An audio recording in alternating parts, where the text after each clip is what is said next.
Hey guys, in this video I'm going to show you how to connect Apex Rhythmic to TradingView. Now, if you come here and open up any chart, you'll notice that you will not be able to actually just add it as a direct broker, because what you need to do here is use a bridge.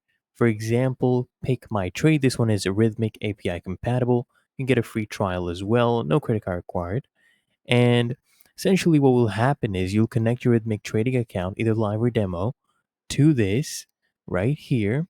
And you just use your Rhythmic credentials, username, password, things like that. And then this will generate alerts for your TradingView indicators or strategies. You're connecting both of them through a bridge. That is the only way. If anyone has made any other tutorial, those I found to be fake. They didn't actually work. So this is the only way that does work.